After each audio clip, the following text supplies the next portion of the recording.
meneruskan pengajian kita Fathur Rabbani wal Faidur Rahmani li Sayyidi Syekh Abdul Qadir Jailani rahimahullahu taala wa adama naf'a bi barakati ulumihi fid dharain. Masih meneruskan nasihat Syekh Abdul Qadir Jailani rahimahullahu taala. Wa ta'muluna ma la tudrikun wa tabnuna ma la taskunun. Banyak yang kita hayalkan dan itu tidak akan sampai. Orang yang hatinya sudah terikat dengan dunia, itu biasanya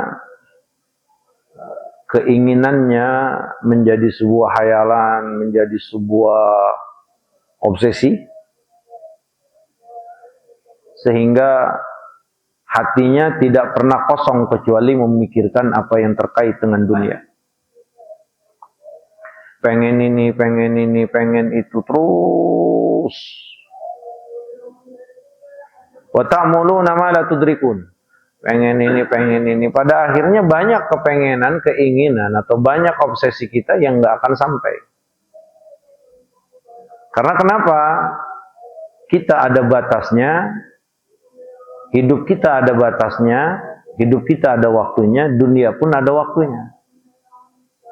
Berapa banyak orang yang punya rencana, punya keinginan, malam ini, itu besok udah nggak ada di alam dunia ini.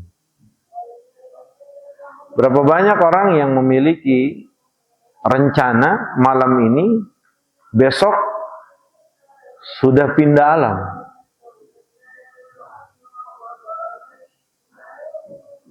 Wa tabnuna ma la taskunun. Banyak yang kita bangun yang kita nggak tempatin. Makanya orang-orang yang hatinya sudah terkait dengan dunia, apapun yang dia kumpulkan, apapun yang dia bangun, pada hakikatnya nggak akan dia tempati selama-lama. Karena dianya juga ada batasan waktu, dunianya juga demikian. Bangun rumah miliaran, dia ngerasa puas dan yang ada di pikiran dan hatinya, ya saya bisa nyaman, saya bisa tinggali, saya bisa tempati, saya bisa banggakan, saya bisa jadikan bahan untuk sombong, untuk kekuasaan dan yang lainnya. Ya, tapi pada akhirnya ke rumah juga nggak akan selamanya dia tempati, pasti akan dia tinggal. Jadi jangan ngumpulin sesuatu yang itu juga bakalan kita tinggalin. Jangan ngumpulin sesuatu yang itu nggak bakal kita miliki. Jangan ngumpulin sesuatu yang pada akhirnya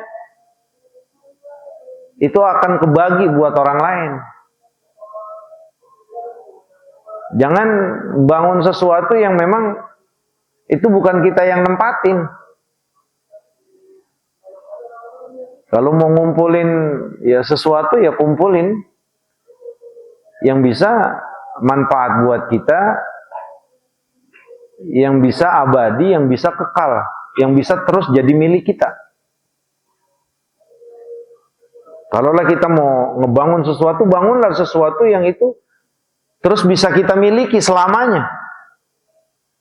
Kalau bangun rumah sampai ratusan miliar pun nggak akan pernah kita tinggali, nggak akan pernah jadi milik kita.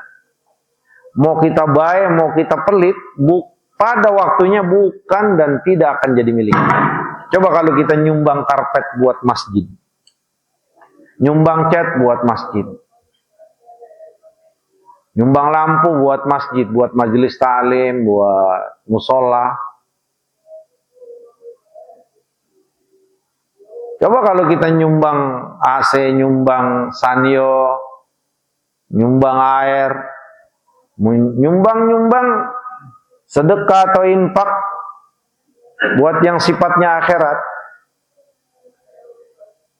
Itu adalah sesuatu yang kita kumpulkan buat nemenin kita, sesuatu yang kita kumpulkan buat harta hakikat kita, sesuatu yang kita kumpulkan yang akan terus kita miliki. Tapi mobil berapapun yang kita beli nggak bakal kita miliki. Iya bener, paling 20 tahun, habis 20 tahun mati kita, jadi dibagi-bagi udah. Nggak boleh ngikut ke kuburan, nggak bakal jadi tunggangan di akhirat, nggak akan kita bawa-bawa tuh ATM, nggak akan kita bawa-bawa itu emas yang berkilo-kilo, nggak akan. Tapi saat 100.000, 200.000, saat 1.000 rupiah, 5.000 rupiah, ya, 10.000 kita infakkan di jalan Allah, itu yang ma'abqaita, itu yang akan kekal, itu yang akan kita bawa, itu yang akan jadi simpanan kita, itu yang akan jadi ATM kita. Nah ini kan logikanya tuh seperti ini. Jangan ngumpulin sesuatu yang itu nggak bakal kita bisa pegang, nggak bakal bisa ngikut kita, nggak akan bisa nemenin kita, nggak akan pernah jadi milik kita selamanya. Inilah diperlukannya akal untuk kita berpikir. Biar keserakahan kita terhadap dunia ini bisa ya direm. Jangan kita habiskan waktu kita ini buat dunia. Gue mau beli ini, gue mau ngumpulin ini, gue mau invest ini, invest. Itu nggak pernah salah. Tapi kebanyakan orang yang invest sono, invest ini, ya hatinya itu semakin hari ya semakin dipenuhi oleh dunia. Keterikatannya dengan dunia. Nah orang kalau sudah hatinya terikat dengan dunia, penuh dengan dunia, itu udah nggak bakal ada akhirat. Nggak bakal. Tapi itu orang sholat, iya sholatnya. Ya sholatnya udah mikirin duit. Berapa banyak di antara kita yang sholatnya udah masih mikirin duit? Sholatnya masih mikirin tender. Sholatnya masih mikirin bisnis. Sholatnya masih mikirin. Jadi mari kita sama-sama kita gunakan akal pikiran kita. Oh iya ya, ngapain saya ngumpulin yang kagak bakal saya milikin selama-lamanya. Paling sehari 2 hari, sebulan 2 bulan, setahun 2 tahun. Ya, kita milikin, ngerasa aman kemana-mana. Dari 1 miliar paling juga beberapa ratus juta. Buat makan kita, buat pakaian kita. Masih 800 juta itu nggak kepake. Mati kita. Bukan jadi punya kita, nggak bakal ngikut tuh 800 juta sama kita. Punya siapa? Udah punya orang lain. Terbagi secara ketetapan Allah. Nah ini ayolah kita sama-sama berpikir. Jadi kalau romannya hati itu diwaswasi oleh setan, kalau hati kita ini selalu ngikutin nafsu, saat ingin sedekah romannya perhitungannya banyak. Ya, kapan begitu mulu, kapan kaya. Kan luar biasa.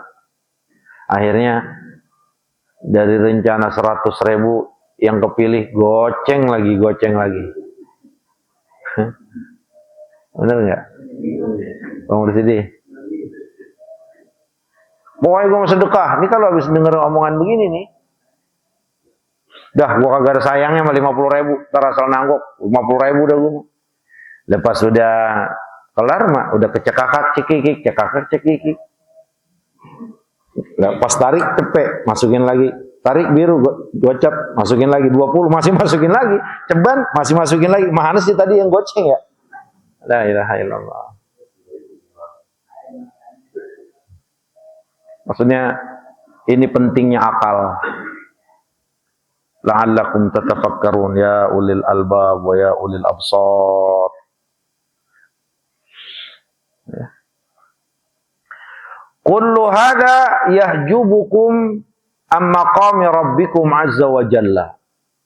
Nah, itu semuanya Pak, keterikatan hati kita sama dunia, sampai cinta kita ini sama dunia udah berlebihan banget. Udah berlebihan. Sehingga melahirkan pikiran-pikiran, hayalan-hayalan, obsesi-obsesi yang luar biasa untuk dunia. Kalau begini, udah begini, udah begini, udah begini terus. Dengan begitu udah nggak ada hatinya itu buat akhirat. Ya kalau hatinya udah nggak ada buat akhirat, jadi udah pastinya Allah udah nggak bakal ada. Kalau hati sudah penuh dengan dunia, ini yang membuat hijab dinding atau yang menghalangi kalian, kata Syekh Abdul Qadir Jailani, maqami rabbikum, yang menghalangi kalian dari maqam kepada Allah Subhanahu wa taala atau kedekatan kedudukan kita di sisi Allah. Ya coba aja dah, Pak. Hati zikir, istighfar terus khusyuk, dekat sama Allah. Yakin itu terus mantap.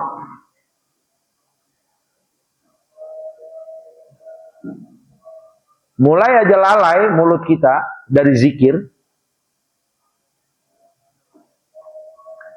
maka akan semakin tebal dinding antara kita dengan Allah.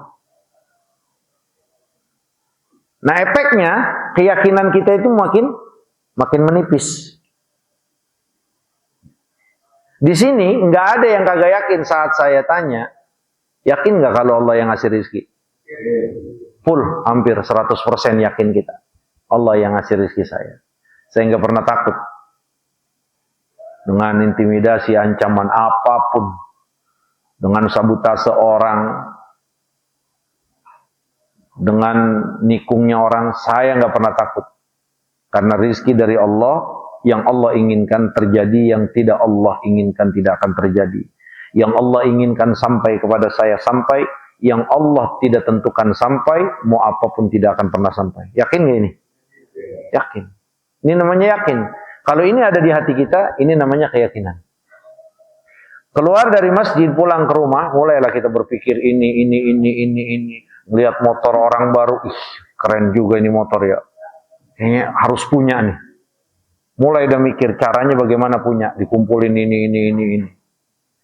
Oh, berarti kontrakan Nono gue ambil dulu, ini 2 ambil, nanti gue beli ini, belum habis. Asal udah kayak begitu, Pak. Keyakinan yang tadi mantap di masjid mulai nipis. Nipis. Nah, kalau semakin sering hati kita dibuat hal seperti itu, mikirin dunia, makin tipis, makin habis. Keyakinan kuat, ini maknanya kita dekat dengan Allah. Keyakinan makin tipis, ini artinya kita dengan Allah mulai ada hijab. Itu pengertian. Nah, makanya kalau Rasulullah matanya tidur, sallallahu alaihi wasallam, hatinya nggak pernah tidur.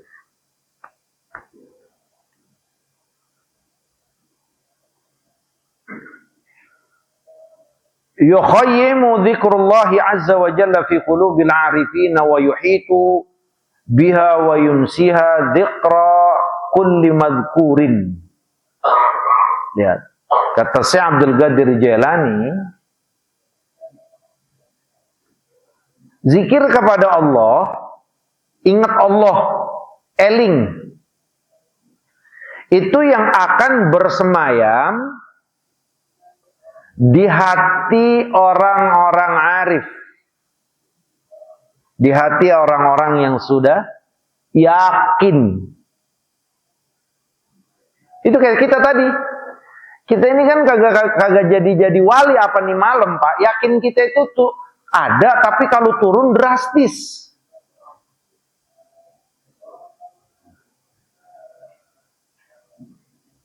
Maksudnya bagaimana? Iya. Saya contohin. Bapak-bapak, abang-abang, ibu-ibu, yakin nggak kalau Allah yang nyembuhin penyakit? Yakin nggak? Ada nggak selain Allah yang menyembuhkan? Ini kan ilmunya nih. Ilmu. Di sini Pak, saya, Turmuzi, Abdul Jalil, semuanya bapak-bapak, abang-abang, yakin 100% itu. Nggak ada yang nyembuhin kecuali Allah. Obat bukan, sebab. Dokter sebab, semuanya sebab. Karena nggak boleh ada penyembuh selain Allah. La syafi illa anta. Nggak ada penyembuh kecuali Allah. La syifa illa syifauka. Nggak ada kesembuhan kecuali memang kesembuhan dari Allah. Yakin. Yakin banget. Kalau keyakinan ini itu tetap terus bisa stabil, antum keluar ke rumah, di jalanan, di rumah, antum lagi senang, antum lagi nggak senang, lagi banyak duit, lagi bokeh, jalan lagi kencang, jalan lagi ngampleh, tetap itu nggak berubah. Nah, itulah keyakinan orang-orang arif billah. Jadi yakin itu kagak pernah surut, mantep. Yang ada makin hari makin nambah, makin kuat. Oh. Itu disebabkan kata Syekh Abdul Qadir Jailani, yukhayyimu dzikrullahi azza wa jalla fi qulubil arifin. Karena zikir Allah itu bersemayam, Pak, betah. Bukan hanya sekedar dia betah, bukan hanya sekedar dia bikin tenda, dia bikin apartemen di hati. Itu zikir. Mananya apa? Memang dia usahakan agar zikir kepada Allah ini betah. Difasilitasi sehingga zikir ini betah. Lah kalau zikir betah, ini pengaruhnya apa? Keyakinan ini nggak turun, yang ada nambah. Keyakinan seperti inilah yang dicontohkan Sayyidina Muhammad sallallahu alaihi wasallam.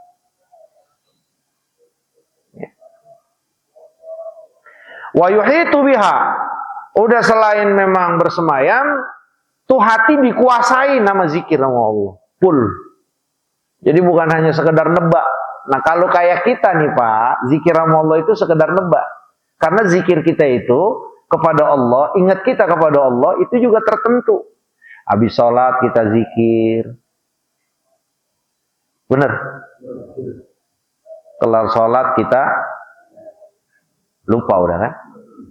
Di sini masih zikir kita sama Ustaz Anwar. Keluar aja musola, mulai nyundut rokok, udah nggak ada zikirnya kita. Kayak Mang Ali nanya sama Bang Apud, itu janda yang kemarin itu, ya udah habis sudah. Turun. Benar nggak? Nah makanya kita ya. Itu zikir sama Allah, tibang mampir. Habis itu cabut lagi. Kalau orang-orang arif billah, aulia Allah, dari mulai level sahabat-sahabat Nabi kita Muhammad SAW, seterusnya sampai hari kiamat, itu kalau arifin billah, ya zikir kepada Allah itu dibuatin apartemen, dibuatin rumah mewah di hati.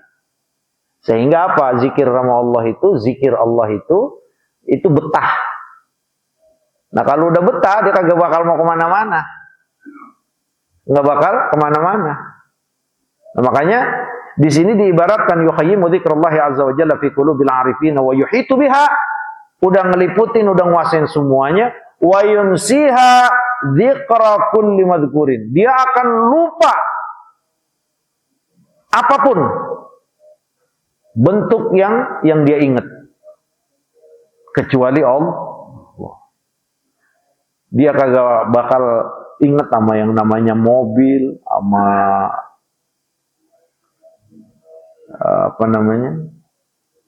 sama dunia, udah nggak bakal ingat. Yang ada Allah. Sampai pada saat dia sama istrinya yang dia ingat Allah. Dia dengan motornya yang dia ingat, dia dengan dagangannya yang dia ingat, dia dengan bisnisnya yang dia ingat. Itu begitu Pak. Bukan berarti orang kalau sudah hatinya penuh dengan zikir sama Allah, dia kagak usaha, dia kagak kerja. Bukan begitu. Karena ada juga sebagian orang ngertiinnya kayak begitu. Pada saat dia udah zikir sama Allah, dia tinggalkan semuanya dunia. Udah apa bininya dia lupa. Lah ini yang mana, bini gue yang mana ini? Ya itu mah PA apa? Lah mah bini lupa. Sama anak lupa. Bukan begitu. Gitu. Jadi saat dia sama istri pun dia ingat Allah. Saat dia dengan bisnisnya dia ingat dengan Allah. Saat dia dengan motornya dia ingat dengan Allah. Saat dia dengan mobilnya dia ingat dengan Allah. Saat dia dengan ontaknya dia ingat dengan Allah. Contoh yang terbaik itu Sayyidina Muhammad, Pak. Jangan lupa, contoh terbaik yang pasti akan memberikan kebahagiaan dunia akhirat itu hanya satu, Sayyiduna Muhammad. Ke nabi-nabi yang lain saja, ke rasul-rasul yang lain saja, itu disyaratin nama Allah. Kalau mereka ini, ya enggak ada di jalan Allah, maka ikutin. Kalau enggak boleh. Walaupun itu nabi, walaupun itu para rasul. Kalau Rasulullah kita ini sudah ditetapkan oleh Allah, laqad kana lakum fi rasulillahi udah kalau nabi mah dari ujung rambut sampai ujung jempol harus kita contoh. Kalau nabi-nabi dan rasul-rasul yang lain itu apa? Disyaratin oleh Allah Subhanahu wa taala, ikutin mereka, tapi apa? Syaratnya muhtadun. Pengertiannya muhtadun apa?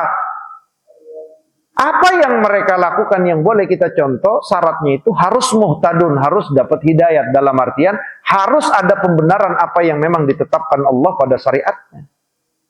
Gitu.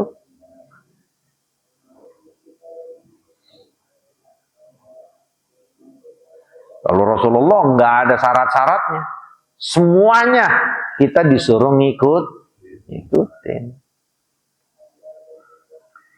Itu kalau zikir sama Allah. Makanya kita ini belum punya base camp, belum punya tempat, belum punya rumah yang bagus di hati kita buat nampung zikir Allah. Sehingga tuh zikir masih belum begitu betah di hati.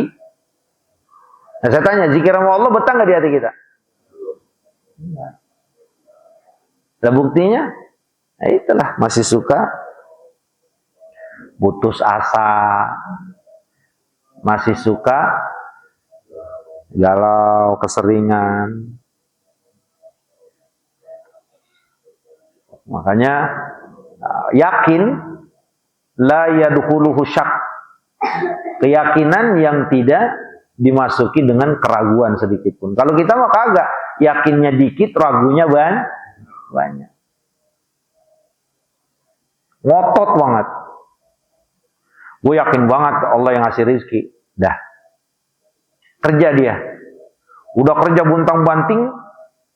Bukti kalau yakinnya mulai tipis, naik keraguan, itu apa? Loh, kalau kagak dapat duit, gue kagak makan ini. Makanya dia paksain. Kerja dia harus menghasilkan uang. Nah, di sini bukti kalau yakinnya udah mulai menipis, keraguannya mulai nebel. Ngotot. Padahal makan kagak. Kerja itu adalah satu perintah yang harus kita laksanakan. Hasilnya itu tetap Allah. Maka kalau ada orang yang menyangka kerjanya itu yang menghasilkan uang, dia udah rusak akidahnya.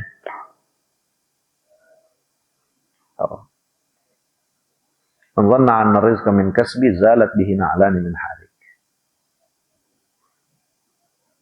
Paham kira-kira? Yang ngaji direnungin Pak, dikit-dikit Pak. Udah ngaji kagak bawa duit. Ya udah kagak bawa duit kan, udah gak bawa dunia kita kan, renungin Pak, renungin gitu. Woi, renungin ngaji. Kan ngaji kalau ke mall pada bawa duit. Pasar, tapi kalau ngaji mau nggak ada yang mau duit, paling goceng. Apa takut diminta sumbangan sama masjid? Akalnya udah ketahuan banget. Ustadz tahu aja, Ustadz kalau lagi begini jadi wali Pak Ustadz. Paham nggak kira-kira tuh? Tuh, fa idza tamma hadza, tuh. Fa idza tamma hadza fal jannatu hiyal ma'wa. Tuh. Kalau udah zikir kepada Allah, dia udah punya tempat, udah punya apartemen di hatinya, di hati kita. Zikir kepada Allah ini udah betah, bahkan udah mulai menguasai seluruh bagian-bagian hati kita. Ya, udah mantap, udah nggak ada celah dikit dunia, kan gitu. Semuanya aktivitas sebagai manusia dalam kehidupan dunia ini, itu semuanya tidak melalaikan dia kepada Allah, kan gitu. Maka fa idza tamma hadza, apabila sudah sempurna ini, fal jannatu hiyal ma'wa, maka hati itu akan jadi surganya aulia-aulia Allah di dunia. Jadi sebelum kita masuk surga asli, Pak, itu surga Allah udah kasih. Cuman Allah letakkan itu di hati. Allah letakkan di hati. Maka ciri-ciri penghuni surga asli hakikat nanti di akhirat, itu orang yang Allah sudah berikan surganya di hati. Hiyal ma'wa al-jannatu manqudah. Surga yang di dunia, yang ada di dalam hati kita. Wal jannatu mau'udah, surga yang dijanjikan nanti. Al manquda fid dunya, nah surga yang terpendam di dalam hati kita, kata Syekh Abdul Qadir Jailani, hiya ridha bil qada, dia ridha dengan ketetapan-ketetapan yang Allah tetapkan buat kita dalam kehidupan dunia. Bukannya sabar lagi, ridho kelasnya. Jadi kalau sabar itu wajib, ridho itu sunnah istilahnya. Jadi ridho itu artinya apa? Seneng. Seneng, nyaman. Orang siapa yang kagak punya duit nyaman? Bang Mursidi. Ada nggak di sini nggak punya duit nyaman? Ada. Ada nggak di sini yang sakit nyaman? Ada. Ada nggak yang di sini bini marah-marah nyaman? Ada. Kalau ada di sini abang-abang saya, bini rewel begitu, abang-abang nyaman, maka abang sudah mendapatkan tanda kalau abang waliullah. Ada? Ada nggak di sini yang sakit, yang lagi dapat masalah, yang lagi dapat ujian, tapi abang hatinya nyaman? Itu bang, tandanya Allah udah kasih surganya Allah di hati abang. Itu ciri orang masuk surga nanti. Ada nggak gitu? Itu namanya ridho. Kalau sabar, ya sekedar sabar doang. Sabar artinya dia nggak komplain sama Allah, ya udah sabar. Tapi dia sakit, ya sakit lah. Nyaman, nggak nyaman.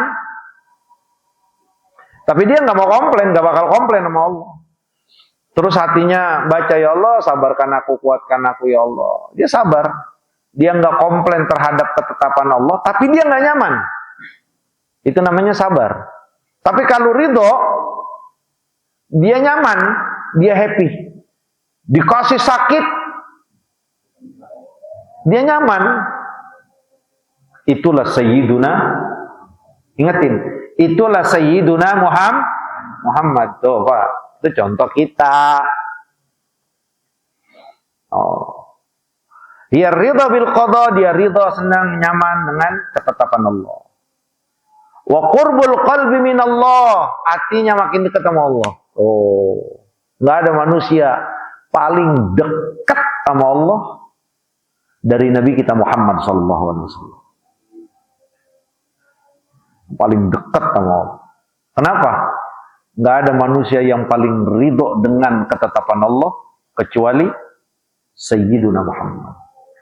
Nggak ada hati yang paling dekat dengan Allah kecuali hati Sayyiduna Muhammad. Wa munajatuhu lahu, ridho sama Allah, dekat hatinya sama Allah, munajat, terus ngobrol sama Allah. Ngobrol sama Allah, Pak. Ngobrol sama Allah. Nah, itulah salah satu pengertian. Dua mata mulia Sayyidina Muhammad bisa saja merem, bisa saja tidur, tapi hati Rasulullah nggak pernah tidur. Itu pengertiannya. Hatinya selalu munajat kepada Allah, selalu ngobrol. Apa yang memang Rasulullah nggak ingat Allah? Aktivitas apa yang dijalani oleh Sayyidina Muhammad yang Sayyidina Muhammad melupakan Allah? Apa lupanya Sayyidina Muhammad? Zikir kepada Allah. Ayo. Kalau kita makan lupa kita. lupa setan. Woi, kalau lupanya Sayyidina Muhammad adalah zikir kepada Allah. Wa munajatuhu wa raf'ul hijab bainahu wa bainahu, dan terangkatlah ya hijab, dinding antara seorang hamba itu kepada Allah. Raf'ul hijab. Tuh. Raf'ul hijab artinya udah nggak ada di hatinya ini ya keraguan-keraguan, nggak ada di hatinya ini yang model kebangetan demon sama dunia, pengen banget sama dunia, serakah sama dunia, nggak ada udah. Makanya raf'ul hijab itu raf'u kulli ma yamna'u al-qalba minal wusul ilallah. Terangkat apapun yang menghalangi sampainya kita kepada Allah. Apa yang menghalangi? Keterikatan dengan dunia dan keinginan-keinginan untuk dunia yang berlebihan.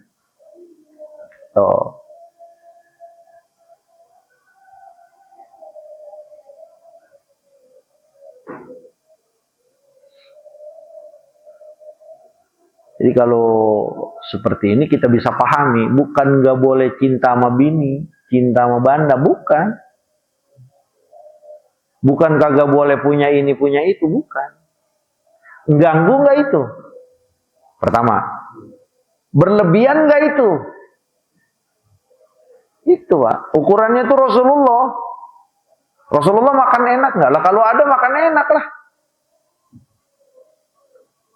Tapi saat memang kagak ada yang makanan enak ya Rasulullah sabar, bukan sekedar sabar, Rasulullah ridho.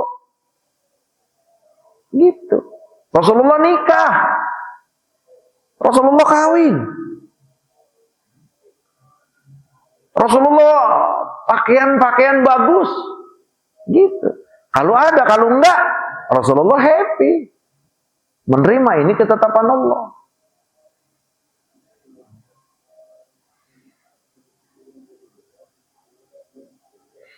Ya. Jadi yang bikin keyakinan kita ini tepok itu karena hijabnya belum terangkat. Tuh, belum terangkat. Jadi hijab ini penghalang. Nah, penghalang ini apa? Penghalang ini keterikatan dengan dunia atau kecintaan kita kepada dunia yang berlebihan, yang keluar batas dari apa yang dicontohkan, diajarkan oleh Rasul. Makanya saat Rasulullah SAW bersabda dalam satu riwayat hadis yang sahih, yang diberikan kecintaan dalam hati kita, kata Rasulullah, ya aku ya perempuan. Itu normal manusiawi, kita cinta sama bini, cinta sama perempuan, cinta sama harta. Iya, itu bagian ketetapan Allah pada diri kita. Tapi ingat, nggak boleh ngelebihin. Dan lakukan semuanya yang Allah berikan itu pada batas yang ditetapkan Allah. Lewat contoh Sayyidina Muhammad. Gitu. Duh, gue mau tinggalin dunia gitu. Segalanya. Lama anak lupa, sama bini lupa misal. Sama dirinya lupa. Nah ini mah